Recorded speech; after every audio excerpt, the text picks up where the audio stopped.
todos, sejam todos muito bem-vindos. Vamos dar continuidade aos nossos estudos, que é do livro O Poder do Subconsciente, do Dr. Joseph Murphy, com a minha interpretação, Sabrina Leite de Albuquerque, tá? Nós vamos aqui dar continuidade, nós estamos no capítulo 4, no episódio 2, na página 64, para quem quiser acompanhar, tá? Então aqui ele vai falar sobre os milagres em santuários de todo o mundo. Em todos os continentes, em todos os países, curas acontecem em santuários. Alguns são mundialmente famosos, outros conhecidos apenas dos que moram em suas proximidades. Mas, famosos ou obscuros, as curas ocorrem por motivos idênticos e por meio dos mesmos poderes da mente subconsciente. Então aqui ele vai relatar uma história de um parente dele que tinha tuberculose, né? E aí ele vai falar o que o filho falou para o pai, e o pai acreditou e ficou curado, que é o famoso efeito placebo. Para quem não conhece, efeito placebo são umas pílulas que a pessoa dá, por exemplo, umas pílulas de açúcar, e diz, olha, isso aqui tá a cura, isso vai te curar. E a pessoa, ao tomar essa pílula, ela acaba se curando, ou seja, a própria crença dela mudou a mente. A mente foi capaz de mudar a crença que estava dentro, como verdadeira, daquela doença. Então, ao mudar essa frequência dessa crença que está implantada dentro da mente, mudou a situação do quê? Do corpo. Como o funcionamento do corpo vai ocorrer. Porque, normalmente, o que acontece é o seguinte, é que nós somos o comandante. O nosso corpo, ele é cheio de células, ele é cheio de bactérias. E aí, nós somos o comandante. E a gente comanda o nosso corpo através do quê? Através da nossa mente, tá? Então, se a gente está agitado, se a gente está aborrecido por alguma coisa, tudo vai ocorrer uma mudança no nosso corpo. As células vão trabalhar, vão bombardear o sangue para outros lugares. A gente fica com o nosso aspecto aspecto da nossa face diferente. O pessoal fala, fulano ficou com o nervo à flor da pele, né? Então a pele fica toda assim ouriçada, como o gato, né? Quem já viu o gato que ele fica todo ouriçado?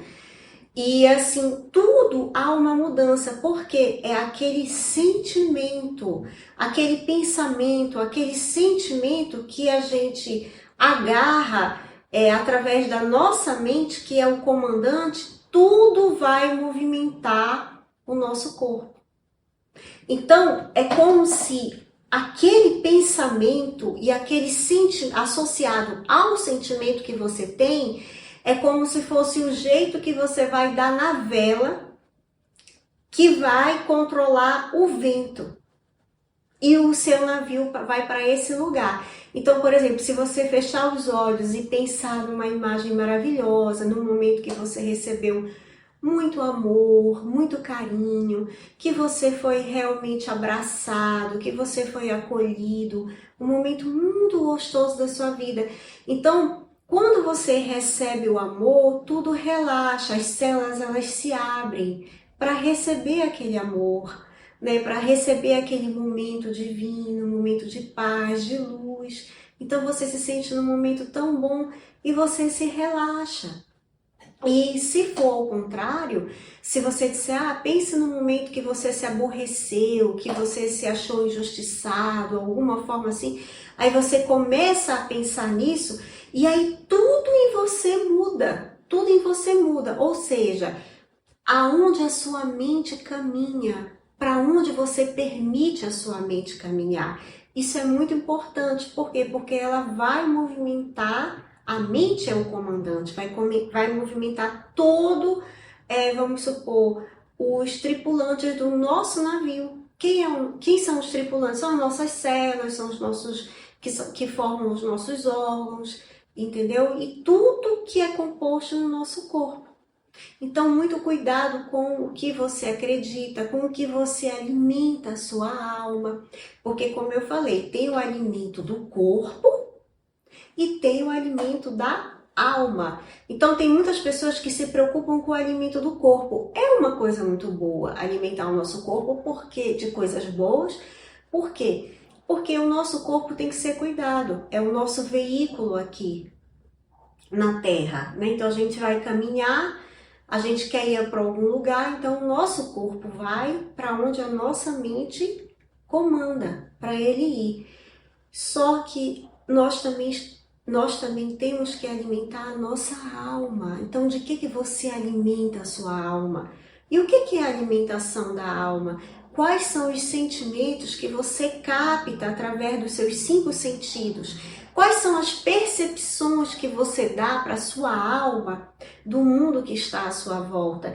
Para onde você olha? Você olha para a dor, para a angústia, para sofrimento? Ou você olha para a paz, para o amor, para a felicidade, para as realizações, para os sonhos, né? Para onde você alimenta a sua alma? Então, às vezes tem pessoas que se alimentam o dia todo de coisas podres, de coisas horríveis e começam a se sentir mal. Por quê? Porque o lado ruim dela está se alimentando daquilo, entendeu? Então, tudo depende das nossas escolhas. Escolha o bem, escolha a paz, escolha a luz, através do quê? Dos seus pensamentos. Porque o pensamento, ele vai se associar a um sentimento. E o sentimento é como se fosse o combustível, que é a emoção, que é o pensamento em ação, né? Então, vai dar aquela emoção, o sentimento vai dar aquela emoção, que vai nos movimentar, entendeu? Então, nós sempre temos que pensar nisso. Então, ele vai contar aqui a história desse caso que eu falei, de um parente dele que estava com tuberculose. Aí o filho, ele fez uma ação em relação ao pai, que eu vou aqui relatar como ele conta. Ele falou que o filho, aqui na página 65, tá? Para quem quiser acompanhar. Que o filho resolveu ajudá-lo a curar-se. Foi visitá-lo em casa e lhe disse que conhecera recentemente um monge andarilho dotado de estranhos poderes. Aí ele falou para o pai que o monge regressara pouco tempo antes de uma longa estada em um dos santuários de cura mais famosos da Europa. Nele conseguira um minúsculo fragmento da verdadeira cruz, engastado em um anel dos tempos da Idade Média. Ao longo dos séculos, incontáveis sofredores haviam sido curados após tocar o anel ou o fragmento da cruz. Ao ouvir essa história, o filho contou ao monge a doença do pai e lhe implorou que lhe emprestasse o anel. O monge concordou. Aí o que aconteceu? O filho falou para o pai que encontrou o monge, que contou toda a história do pai, né? Que ele estava doente, tinha tuberculose e tal, e que pediu emprestado esse anel para dar para o pai dele. E o monge concordou em dar esse anel. Ele contou essa história para o pai dele, tá? Quando ele mostrou o anel ao pai, o idoso cavalheiro praticamente arrancou-o de sua mão, da mão do filho. Na manhã seguinte estava curado. Todos os testes clínicos deram resultado negativo. Tá? Então, o que ele quer falar aqui? É que tudo que o filho contou foi apenas uma invenção para o pai. Ele inventou isso. Na verdade, ele pegara um fragmento de madeira comum na rua, levara-o a um joalheiro e mandara engasgá-lo em um anel de desenho antigo. Em seguida, deu ao pai. Entendeu?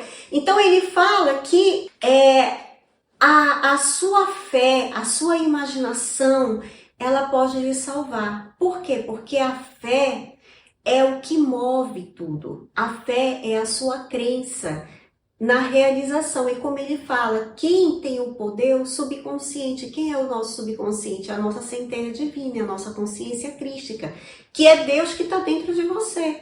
E quando você tem a fé move montanhas. O que é a montanha? A montanha são os problemas, né? Então, numa visão mais profunda da interpretação da Bíblia, a montanha, como eu falei, ela é apenas o quê? Um problema. Então, a sua fé pode lhe salvar. E foi isso que ele fez em relação ao pai dele. Ele usou essa história, o pai acreditou e mudou a crença. E isso fez o quê? Mudar a realidade dele. Porque uma mudança de pensamento, uma mudança de crença, você muda toda a sua realidade. Por que você muda a sua realidade? Porque você vê o mundo de uma outra forma. É como se você mudasse a lente de um óculos.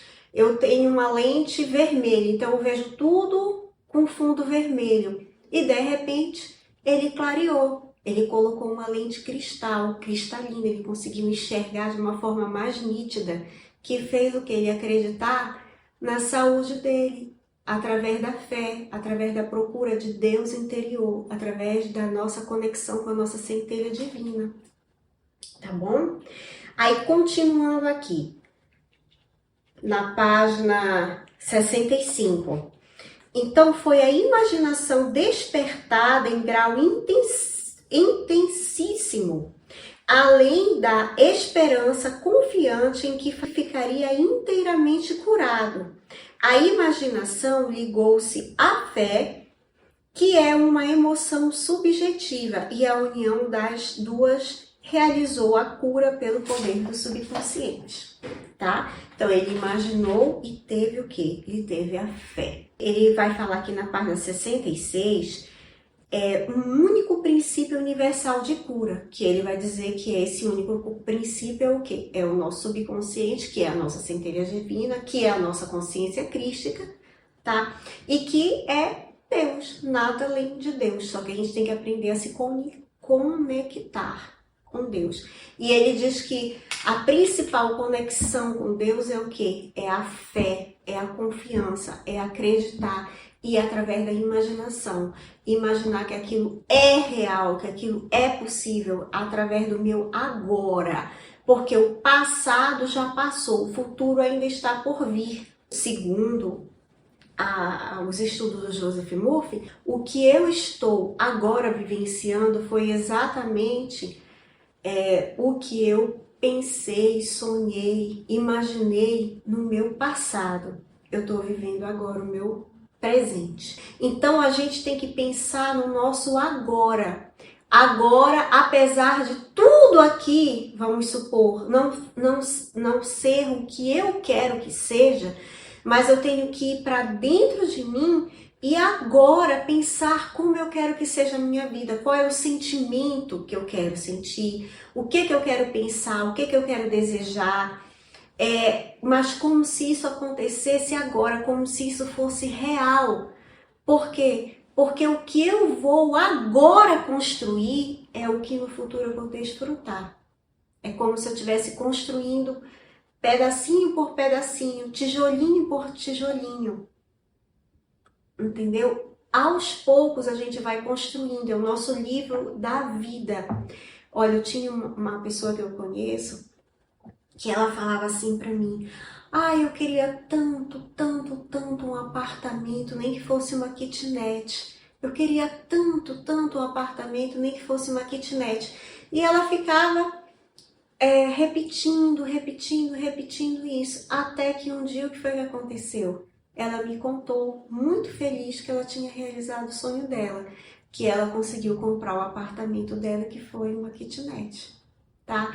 Então, o que é isso? É o desejo, ela vai falando aquilo, imaginando com fé, trabalhando também, agindo, né? Porque a gente já conversou sobre isso. A gente faz o pensamento, né? A gente pensa, a gente joga o pozinho das emoções, mas também nós temos que agir. É um conjunto de coisas. Por exemplo, Ah, eu quero ser uma cientista na área de psicologia. Um exemplo. Então, para eu ser uma cientista na área de psicologia, eu tenho que, vamos supor, pensei isso. Então, a minha centelha deu essa ideia para mim. E aí, eu tô com essa ideia, eu digo, gente, que ideia maravilhosa. Eu começo a me imaginar, começo que eu vou fazer pesquisas e acho muito legal. E as pessoas dizem, nossa, que interessante essas coisas que tu tá descobrindo. E eu, ai, muito obrigada. E eu começo a imaginar, começo a me interagir, e eu falo disso, eu converso sobre isso. Por quê? Porque eu vou jogando energia nessa possibilidade. São infinitas possibilidades, eu escolhi isso para mim, estou mostrando para a centelha o que eu quero. Só que também eu tenho que agir, eu vou ter que estudar, porque se eu quero ser uma psicóloga famosa, por exemplo, o que eu tenho que fazer? Eu tenho que estudar para conseguir passar no vestibular, para eu concluir a minha faculdade, para eu poder fazer uma especialização, para eu poder fazer um mestrado, para eu poder fazer um doutorado ou um pós-doutorado. Então, tudo também tem a parte da ação. Eu tenho que agir dessa forma. Eu tenho que colocar o meu corpo em movimento para eu poder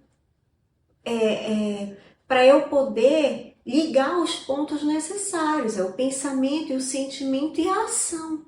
Pensar, sentir e agir, tá? Então é como se fosse um tripé super importante pra gente o quê? Pra gente atingir os nossos objetivos. E se eu for uma cientista, se eu for uma psicóloga, por exemplo, e querer aprender sobre o comportamento humano e me desvendar vários e vários assuntos, eu tenho que me esforçar, eu vou ter que estudar, né? Eu vou ter que assistir palestras.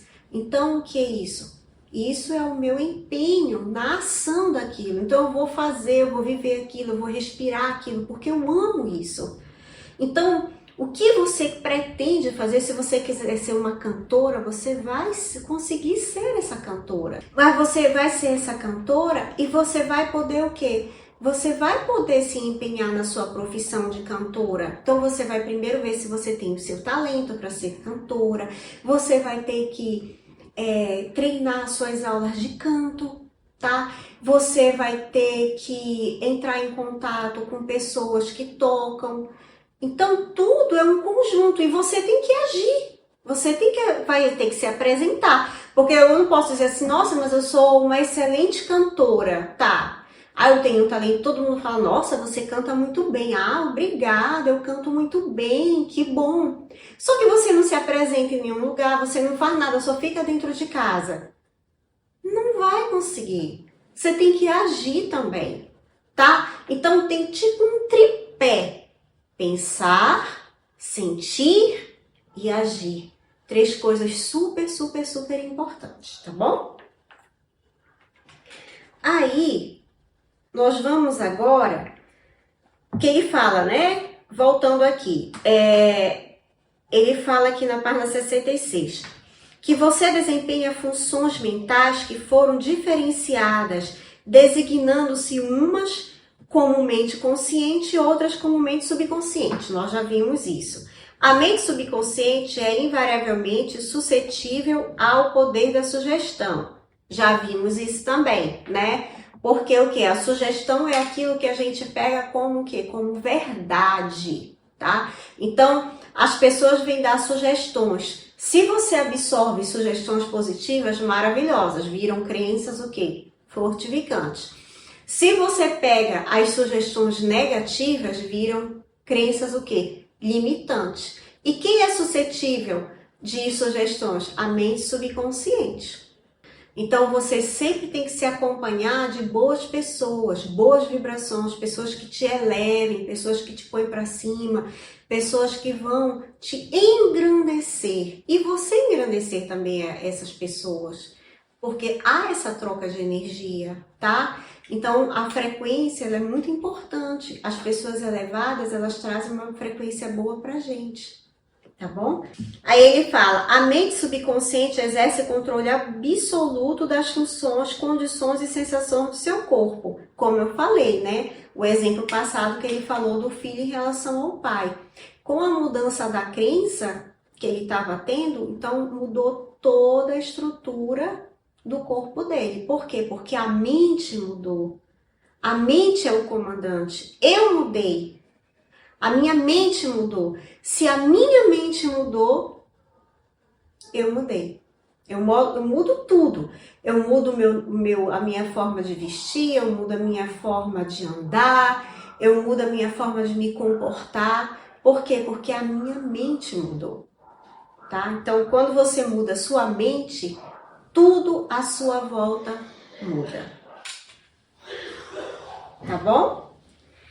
Você certamente sabe que sintomas de praticamente todas as doenças podem ser induzidos por sugestões em pacientes hipnotizados. Ou às vezes sem estar hipnotizado, né? Quem já nunca viveu uma situação de alguém começar a falar de uma coisa simples que acontece com as crianças, de dizer, ah, fulano tá com piolho, fulano não sei o que, perto da gente. Aí de repente já começas a coçar a tua cabeça, né? Então já aconteceu comigo, de alguém comentar, falar, ai, piolho, tá fulano, tá... Aí a gente já começa, ai meu, será que eu tô com piolho também? Entendeu? Ou uma vez eu fui para um sítio com uma tia minha, e aí comecei a falar de uma doença que apareceu, que coçava a nossa pele, e ela, eu vou até ficar longe de ti porque eu já tô me coçando toda, né? Então o que é isso? Isso simplesmente são a nossa imaginação e a nossa mudança que a gente faz através da mente no corpo. E há muitos anos atrás, passou no jornal, no caso, logo no início, quando estava tendo HIV e tudo, uma senhora que ela foi fazer um exame de HIV e deu positivo. E ela ficou muito agoniada e ela terminou com o noivo dela e ela começou a aparecer todos os sintomas da pessoa que tinha o HIV, tinha essa doença. E na verdade foi um erro do laboratório. Quer dizer, ela começou a criar os sintomas. Tem gravidez psicológica, né, que a pessoa pensa que está grávida e começa a ter todos os sintomas de gravidez. Quer dizer, a mente ela é capaz de fazer muitas coisas com o nosso corpo. E isso é um fato real, isso não é mentira. Isso é algo real de vários fatos constatados, tá bom? Que a mente tem um poder muito grande sobre o nosso corpo. E por isso a necessidade da gente saber controlar. Saber ser o capitão que leve a gente para o sucesso, o capitão que leve a gente para algo positivo em nossa vida e não para coisas negativas. Por isso que a gente tem que estar toda hora com cuidado, toda hora com atenção. O que eu estou pensando? O que eu estou alimentando a minha alma? Será que essa música ela é boa? Por quê? Porque a música ela vira o quê? Ela vira um mantra. E eu vou repetindo aquilo na minha mente. E aquilo vai virar o quê? Uma verdade. Então, cuidado com certas letras de músicas, principalmente aquelas, para quem é mulher, que coloca a mulher como algo sem valor, tá? Porque você acaba você acaba tendo a realidade da música. E você tem que ser o quê? Uma mulher valorizada, saber se valorizar. Então tome muito cuidado, porque você vai cantar e você vai escutar. E num ano você escutou isso, por exemplo, mais de 100 vezes. Você canta, você repete e fica aquilo na sua cabeça. Aquilo ali vira o quê? Um mantra. Um mantra que vai trazer uma crença limitante. E aí você vai acabar vivenciando toda aquela cena que a música trouxe para você. Por quê? Porque você está emanando isso para sua centelha, dizendo, olha, centelha, eu quero isso. Aí o que ela vai dizer, a centelha? Amém, você quer isso? Então eu vou mandar isso para você, tá? Então a gente tem que ter muito cuidado, até nisso, nos mínimos detalhes. Certo? Então, ele dá aqui um exemplo, para terminar, né? Que ele diz assim, que quem não viu em hipnose, casos de hipnose, que é uma pessoa, por exemplo, que é alérgica à pimenta, e aí eu hipnotizo a pessoa e vou dar um copo com água e digo, olha, isso aqui é pimenta, cheire. Aí a pessoa vai cheirar e ela começa a espirrar, ela começa a ter sintomas de como se fosse realmente uma pimenta. Por quê? Porque ele hipnotiza a pessoa, faz subconsciente acreditar que é pimenta e aí vão ter os sintomas de quem é alérgico à pimenta, porque essa pessoa que foi hipnotizada era alérgica à pimenta. E ele fala o seguinte, que o nosso subconsciente, ele tem o poder o quê? De nos reestruturar. Por exemplo, se tem um corte no dedo, você tem um corte no dedo, de repente já está todo se reestruturando e aquela ferida é o quê? Curado aquilo ali, a sua pele volta a ficar normal.